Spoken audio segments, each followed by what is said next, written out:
Seja bem-vindo, seja bem-vinda. Lição número 7 da Escola Sabatina desse trimestre, a derrota dos assírios.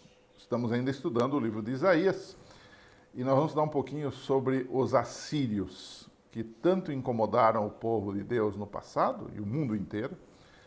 E ao mesmo tempo que vamos estudar um pouquinho sobre os assírios e as suas derrotas, ou a principal derrota deles, nós vamos estudar um pouquinho sobre Ezequias, um dos reis da convivência de Isaías, com suas experiências boas e também com suas experiências ruins, com suas experiências certas e erradas. Esse é o nosso estudo dessa semana. Então vamos começar com o ponto 1.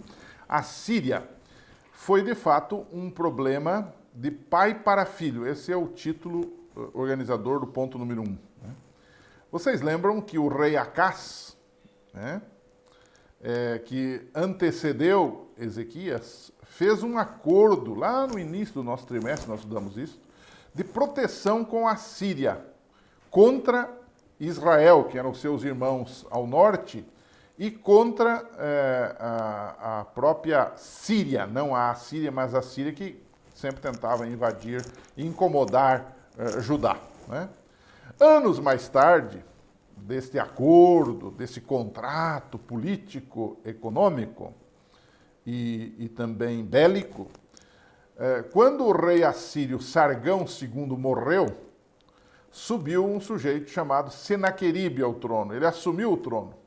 E já nessa época, a Assíria, que era o grande império da época, começava a enfraquecer. E então Ezequias, que era o rei de Judá, que era da linha do homem que tinha feito o erro anterior, resolveu fazer alguma coisa.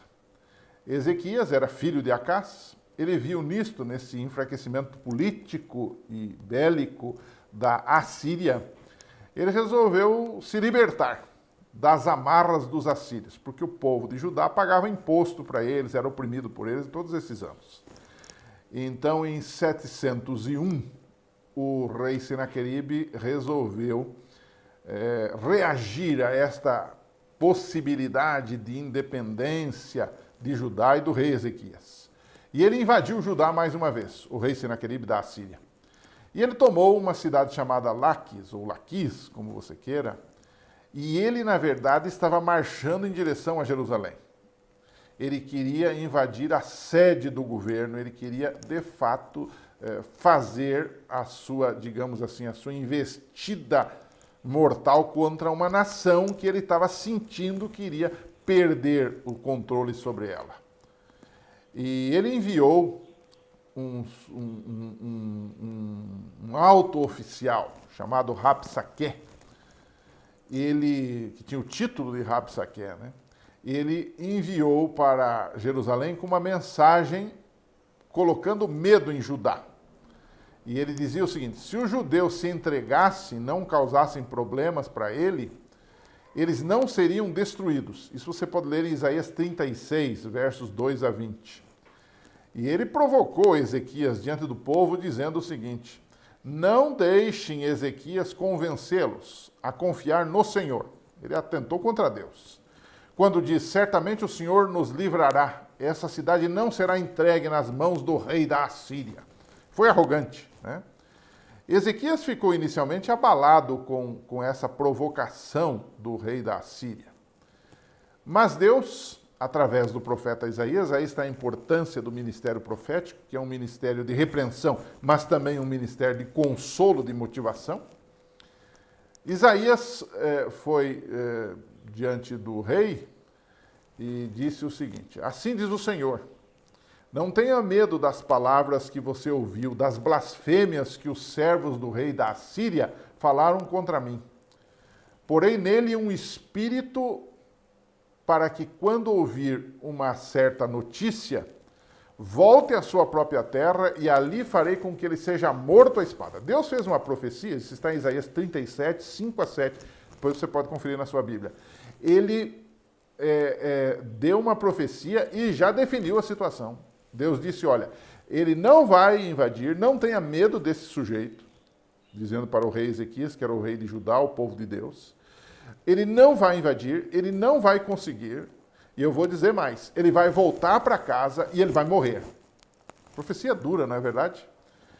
Pois então, o que aconteceu foi que o rei Senaqueribe tentou e ele fez um cerco a Jerusalém. E o texto bíblico de Isaías 37, verso 36, diz o seguinte, que o anjo do Senhor saiu e matou naquela noite 185 mil homens no acampamento assírio.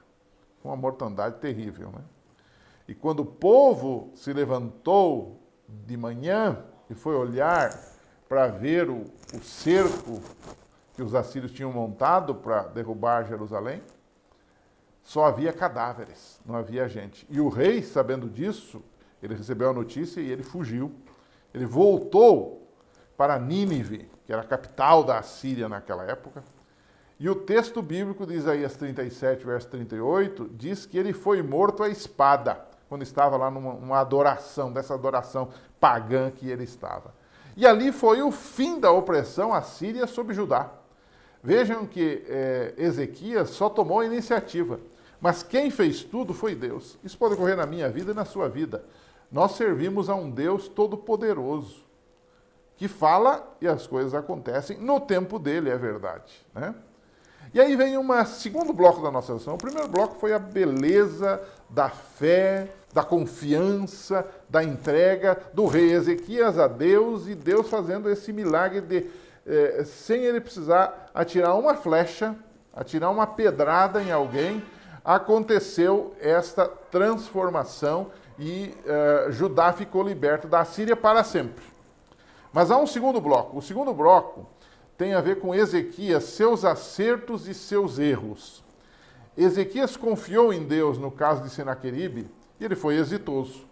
Ezequias também aceitou o sinal de Deus. Esse é outro ponto positivo de Ezequias. Diferente de Acás, quando ficou doente e foi curado, Ezequias reconheceu o sinal de Deus, né? Houve a sombra do relógio de Acás, que retrocedeu 10 graus num milagre divino e inexplicável do ponto de vista humano. E através dele, Deus mostrou que ouviria a oração de Ezequias e o curaria, porque ele ficou doente, chorou e Deus o curou, né? Agora, aí vem o problema, porque quando Ezequias foi curado, isso impressionou os babilônios. Eles gostavam de astronomia, e esse negócio do relógio lá, retroceder 10 graus, relógio de sol, retroceder 10 graus, isso impressionou os estudiosos, os astrônomos, o pessoal da NASA lá de Babilônia. E eles resolveram visitar Ezequias. Uma comitiva veio visitar Ezequias, muito espertamente, fazer boas relações políticas naquela época. E ao visitar Ezequias, ao invés de Ezequias exaltar a Deus, ele teve um ponto fraco. Um homem bom foi Ezequias, um homem de Deus, um bom governante de Judá. No entanto, quando os sujeitos vieram, ele foi picado pela mosca do poder, né? E o poder, às vezes, sobe para a nossa cabeça, nós achamos que nós somos os caras, né? E o que aconteceu foi que ele mostrou toda a sua casa, né, para os babilônios, mostrou o ouro, a prata, mostrou tudo que ele tinha conquistado, né, mostrou a estabilidade do seu país, que agora não estava mais devendo nada para a Síria. É um período de prosperidade econômica, social e até religiosa, né? E o que isso despertou? Despertou a cobiça dos babilônios. Tanto é que Deus faz uma pergunta para Ezequias, né? Diz assim, que viram em tua casa, Ezequias? Né? O que viram? Essa pergunta é dirigida a você e a mim também. O que eles viram na nossa casa? Né? O que eles viram na nossa vida? É um testemunho, um louvor a Deus por tudo que nós temos?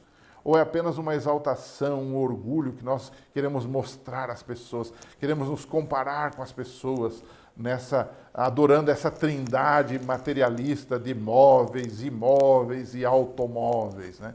Que é a trindade do século presente, né?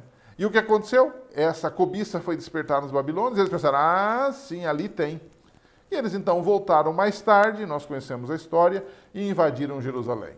Ezequias, ele exaltou-se e foi levado em um momento pelo orgulho. Aí está a importância de mantermos uma comunhão e uma vida coerente com Deus sempre, sempre se humilhando debaixo da mão de Deus para que sigamos firmes na nossa trajetória, né? E para terminar, eu queria deixar com você uma pergunta e, ao mesmo tempo, algo para você conversar com os seus alunos, né?